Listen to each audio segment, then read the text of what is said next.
boy, they better do something about that bus. That thing must... Oh, look at my hair. It's all messed up. Look, Ralphie, wouldn't you girls like some? Listen, I am determined not to have another Blue Monday. Going to work, making your way in the Army is pretty much the same as in civilian life. I know. Basically, you have to know your job. You have to be willing to work, and you have to know how to get along with people. While the fundamental requirements may be the same, there are some differences. A little something extra is needed for the successful military career.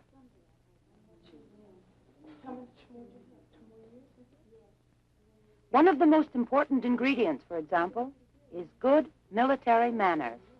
You know, I really like this post, but I think it's time for me to move on. I would really like a new assignment. Me too. You know, I wish I could get that special assignment and shape headquarters Belgium. Yeah. Belgium? Oh, man, I'm available.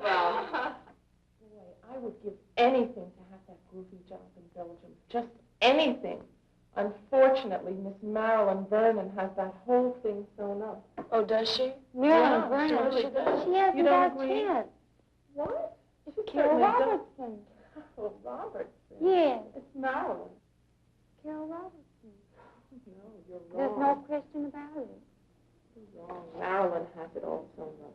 I know what you two are talking about. You both know Sue's the only one that has a chance for it. You're out of your mind. You're out of your... I'm glad everyone knows exactly who should get my recommendation for that assignment, because I don't. I don't, and I'm their commanding officer. It's not as if one girl stood head and shoulders above the other. They're all fine girls, and they all deserve the assignment. Now, how can anybody make a sensible decision in a situation like this? Let me see.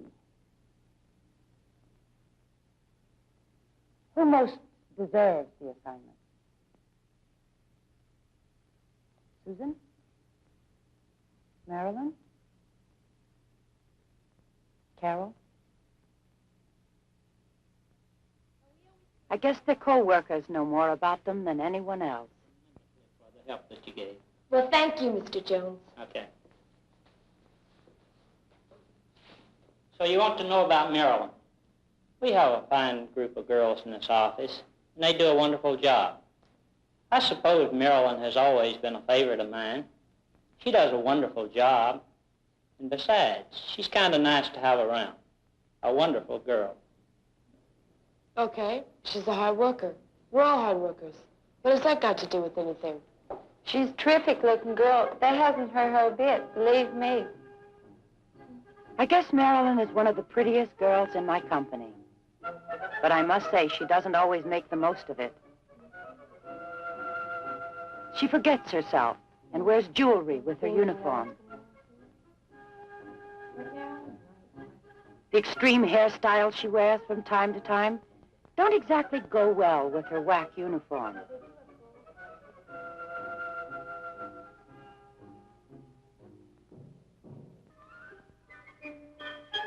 She likes to hike up her skirt so that it becomes a mini skirt. She's a bright girl, but she's going to have to improve. We don't really frown on wearing jewelry.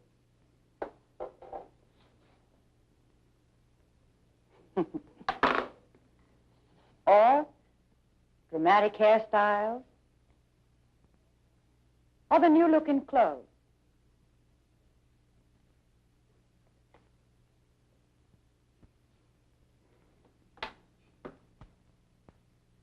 I think the miniskirt, pantsuits, bell-bottoms are great in their place.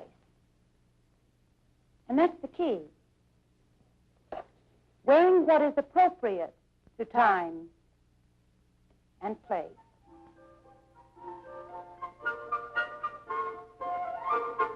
For example, with formal evening wear, this girl's dramatic makeup, extreme hairstyles are fine. and her gown is beautiful. But I'm sure you'd agree that sneakers are ridiculous with this kind of costume. Selecting the right makeup and the right dress are more than matters of taste with us. In one important sense, they're what we mean by military manners. Marilyn would do a good job, but her personal appearance... I still have a decision to make here. Now, let me see. Carol Robertson would also be good. She's an entirely different kind of girl. Oh, yes. And I tabulated the test results here. They're all summarized at the end of the report with the conclusions that the colonel gave me. That's real fine, Miss Robertson. Thank you so much. You're welcome, ma'am.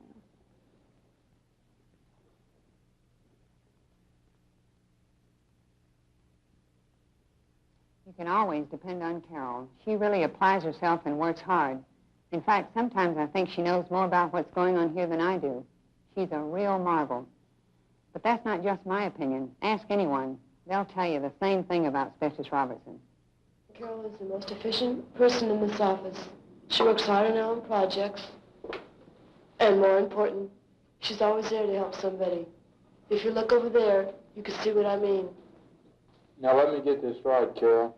Definitions. For the purpose... If I decided on her work alone, I suppose I would recommend Carol. She does a superb job. But there's more to it than that. And Carol will have to correct a few little problems if she hopes to get anywhere.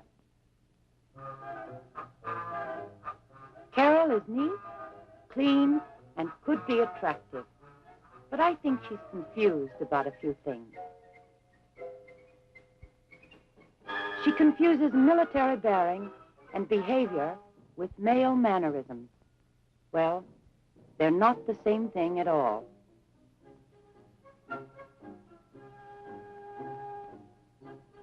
And her walk, that really is a problem. She's forgotten that the 30-inch step is for the drill field, and that every place else you walk like a girl. If she would only learn to walk properly. Now, don't misunderstand me for a moment. I have nothing against Carol. She's a fine girl, and I'm very pleased with her work. However, every time I see her, she carries herself as if she were on a parade field. I feel that our young ladies around here can walk and talk, stand and sit like young ladies.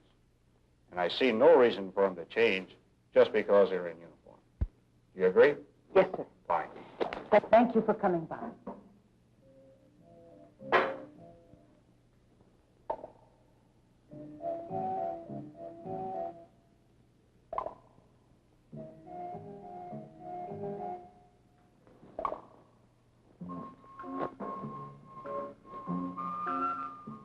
See what I mean? A real problem.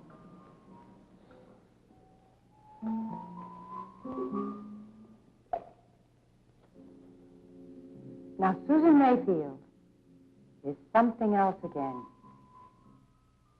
She's not as efficient as Carol, but she is completely feminine at all times. And let me assure you, that adds to her military effectiveness. She has all the grace and charm a young girl should have. She knows how to walk, stand, and sit in a graceful, feminine manner. Battalion Headquarters, Specialist Mayfield speaking, sir. Specialist Mayfield, a new pamphlet was supposed to have come in this week. Could you come in and help me find it? Certainly, ma'am. She also knows and practices all the rules of military courtesy that she has learned. Good morning, ma'am. Specialist Mayfield, do you have that new DA pamphlet on the correspondence course? Yes, ma'am. I filed it just this morning. I'll go and get it for you. Thank you.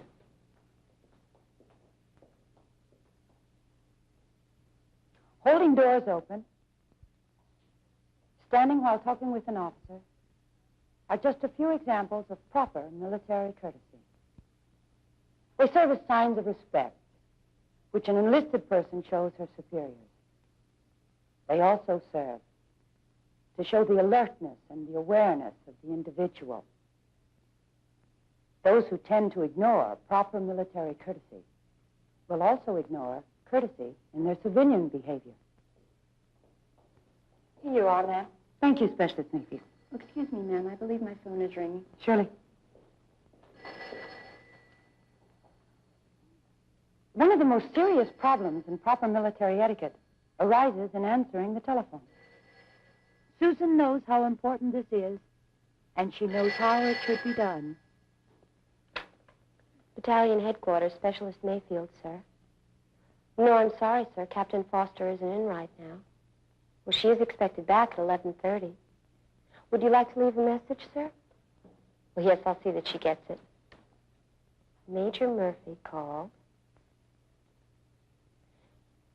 and would like to know the status of the feeder report by 1300 hours this afternoon. Will there be anything else, sir? Yes, I'll see that she gets it. Military manners? Yes.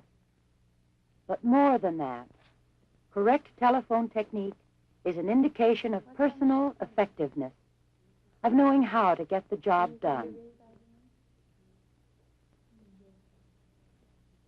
All right, I'll read it again. Down there, the authentic composition of the island. Yes, I suppose self-expression is one of the big problems for many of our girls. And this goes beyond telephone answering alone. In many respects, this is as important as their appearance. The trouble here is people just don't know what they sound like. But that take all day. There's all the difference in the world between that's going to take all day and I'll get it done as quickly as possible, sir. If people could hear themselves, they would realize how important the right tone of voice, the right selection of words are. Well, there you are. These are just a few of the things I have to consider before making my recommendation on which woman will go to Belgium. Many of the women put in a lot of effort and never seem to get anywhere. I think just seeing what is acceptable and what isn't may be helpful. For example, we all know that you shouldn't wear a miniskirt as part of the uniform. There's no question about that. And that you should walk in a feminine manner at all times.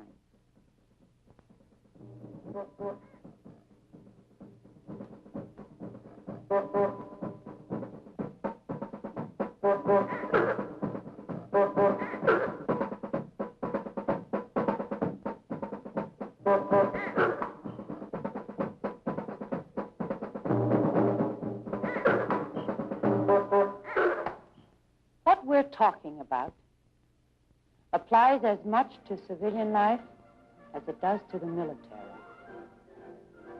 The key word in both settings are appropriateness and good taste.